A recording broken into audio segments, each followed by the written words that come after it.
അമ്മേ നാരായണ, ദേവി നാരായണ, ലക്ഷ്മി നാരായണ, ഭദ്രേ നാരായണ. നമസ്കാരം. എല്ലാവർക്കും പുതിയൊരു വീഡിയോയിലേക്ക് സ്നേഹം നിറഞ്ഞ സ്വാഗതം. വൃശ്ചിക മാസം എന്ന് കേൾക്കുമ്പോൾ തന്നെ നമ്മുടെ മനസ്സിലേക്ക് ഓടിയെത്തുന്ന ചില കാര്യങ്ങളുണ്ട്. അയ്യപ്പ ഭക്തിയുടെ മണ്ഡലകാലം, നല്ല തണുപ്പുള്ള പ്രഭാതങ്ങൾ, സന്ധ്യകളിൽ തെളിയുന്ന ദീപങ്ങൾ. അതെ, ദീപങ്ങളുടെ ഉത്സവമായ തൃക്കാർത്തിക വന്ന് എത്തിയിരിക്കുകയാണ്.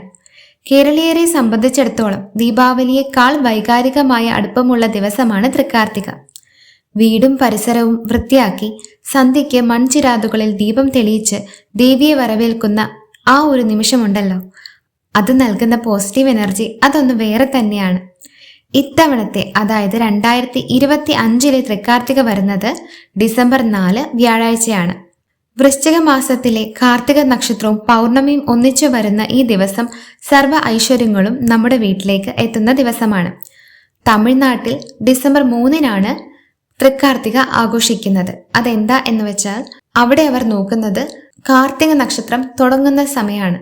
അതേസമയം കേരളത്തിലാകട്ടെ എന്തുകൊണ്ട് 4 തീയതിയാണ് നോക്കുന്നത് എന്ന് വെച്ചാൽ കാർത്തിക നക്ഷത്രവും പൗർണമിയും ഒരുമിച്ച് വരുന്ന ദിവസമാണ് ഇവിടെ കേരളത്തിൽ തൃക്കാർത്തികയായി ആഘോഷിക്കപ്പെടുന്നത്.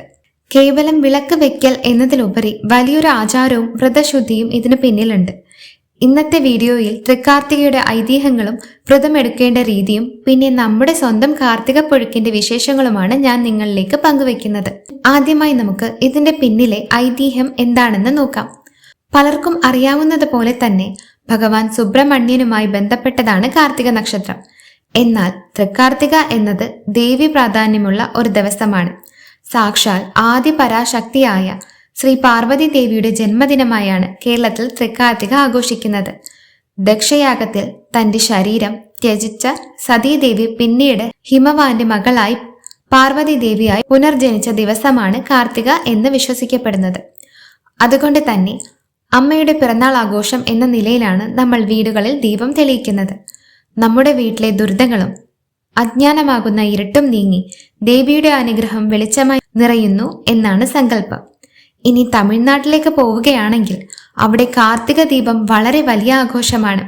തിരുവണ്ണാമലയിലെ അരുണാചലേശ്വര ക്ഷേത്രത്തിൽ മലമുകളിൽ തെളിയിക്കുന്ന മഹാദീപം കാണാൻ ലക്ഷക്കണക്കിന് ആളുകളാണ് എത്തുന്നത്. ബ്രഹ്മാവിനും വിഷ്ണുവിനും ഇടയിൽ തർക്കമുണ്ടായപ്പോൾ ശിവഭഗവാൻ വലിയൊരു അഗ്നിസ്തംഭമായി, അതായത് ജ്യോതിർലിംഗമായി പ്രത്യക്ഷപ്പെട്ടു എന്നതാണ് കഥ. ആ അഗ്നിയുടെ ആദിയും അന്തവും കണ്ടെത്തുവാൻ കഴിയാതെ ഇരുവരും ശിവന്റെ മഹത്വം അംഗീകരിച്ചു. ആ ജ്യോതിർലിംഗ സ്വരൂപത്തെ ഓർമ്മിപ്പിക്കാനാണ് കാർത്തിക നാളിൽ നമ്മൾ ദീപം തെളിയിക്കുന്നത്. അങ്ങനെ നോക്കുമ്പോൾ ശൈവ ശാക്തേയ ചൈതന്യങ്ങളുടെ ഒരു സംഗമം കൂടിയാണ് ഈ ദിവസം. ഇനി എങ്ങനെയാണ് തൃക്കാർത്തിക വ്രതം അനുഷ്ഠിക്കേണ്ടതെന്ന് നോക്കാം. സാധാരണയായി കാർത്തിക നക്ഷത്രം വരുന്ന ദിവസം രാവിലെ കുളിച്ച് ശുദ്ധമായി ക്ഷേത്ര ദർശനം നടത്തുക എന്നതാണ് ആദ്യപടി. ദേവീ ക്ഷേത്രത്തിലോ സുബ്രഹ്മണ്യ ക്ഷേത്രത്തിലോ പോകുന്നതാണ് ഉത്തമം. വ്രതം എടുക്കുന്നവർ പകൽ അരിഭക്ഷണം ഒഴിവാക്കേണ്ടതാണ്.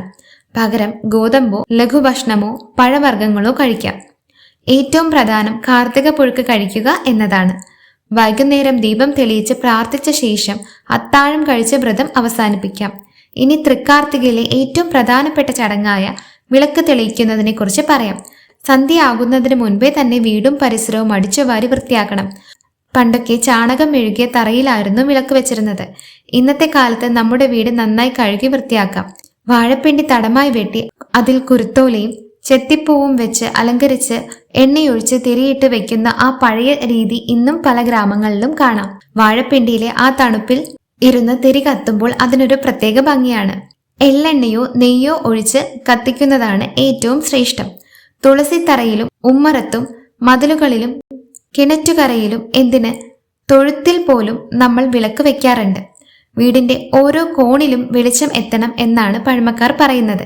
ഇങ്ങനെ ദീപം തെളിയിക്കുമ്പോൾ ദീപം ജ്യോതി ബ്രഹ്മം എന്ന ശ്ലോകമോ ലളിതാ സഹസ്രനാമമോ ചൊല്ലുന്നത് കുടുംബത്തിന് വലിയ ഐശ്വര്യം നൽകും. ലക്ഷ്മി ദേവി സന്തോഷത്തോടെ നമ്മുടെ വീട്ടിലേക്ക് കടന്നു വരുന്ന സമയം കൂടിയാണിത്. ഈ ആഘോഷത്തിന്റെ മറ്റൊരു പ്രധാന ഭാഗമാണ് കാർത്തിക പുഴുക്ക്. മലയാളികളുടെ നാവിലെത്തുന്ന ഒരു രുചിക്കൂട്ട് മാത്രമല്ല, പ്രകൃതിയുമായുള്ള നമ്മുടെ ബന്ധം കൂടിയാണിത്. നമ്മുടെ പറമ്പിൽ നിന്ന് ലഭിക്കുന്ന എല്ലാ കിഴങ്ങുവർഗ്ഗങ്ങളും ചേർത്താണ് ഇത് ഉണ്ടാക്കുന്നത്. കാച്ചിൽ, ചേന, മധുരക്കിഴങ്ങ്, കൂർക്ക, നേന്ത്രക്കായ എന്നിവയാണ് പ്രധാന ചേരുവകൾ. ഇവയോടൊപ്പം വൻപയർ വേവിച്ചത് കൂടി ചേർക്കും. തേങ്ങയും ജീരകവും പച്ചമുളകും ചേർത്തരച്ച മസാലയിൽ വെളിച്ചെണ്ണയും കറിവേപ്പിലയും ചേർത്ത് ഇളക്കി എടുക്കുമ്പോൾ കിട്ടുന്ന ആ മണം അത് പറഞ്ഞറിയിക്കാൻ പറ്റാത്തതാണ്. ചിലയിടങ്ങളിൽ അടയും നെയ്യപ്പവും ഒക്കെ പ്രസാദമായി ഉണ്ടാക്കാറുണ്ട്. വൈകുന്നേരം വിളക്ക് വെച്ച ശേഷം കുടുംബാംഗങ്ങൾ എല്ലാവരും ചേർന്ന് ഈ ഭക്ഷണം കഴിക്കുന്നത് കുടുംബത്തിലെ സ്നേഹവും ഐക്യവും വർദ്ധിപ്പിക്കും. ചുരുക്കത്തിൽ അന്ധകാരത്തെ നീക്കി വെളിച്ചത്തെ സ്വീകരിക്കുന്ന, മനസ്സിലെ കളങ്കങ്ങളെ നീക്കി ശുദ്ധി വരുത്തുന്ന ഒരു പുണ്യദിനമാണ് തൃക്കാർത്തിക.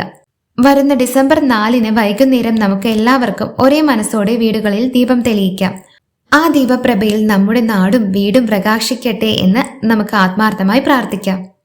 ഈ വീഡിയോ നിങ്ങൾക്ക് ഉപകാരപ്രദമായി എന്ന് കരുതുന്നു. ഇഷ്ടപ്പെട്ടെങ്കിൽ ലൈക്ക് ചെയ്യാനും കൂട്ടുകാർക്കൊന്ന് ഷെയർ ചെയ്യാനും മറക്കണ്ട കേട്ടോ. ആദ്യമായാണ് ഈ ചാനൽ കാണുന്നതെങ്കിൽ ഒന്ന് സബ്സ്ക്രൈബും കൂടി ചെയ്ത് സപ്പോർട്ട് ചെയ്യാം കേട്ടോ. മറ്റൊരു നല്ല വീഡിയോയുമായി നമുക്ക് വീണ്ടും കാണാം.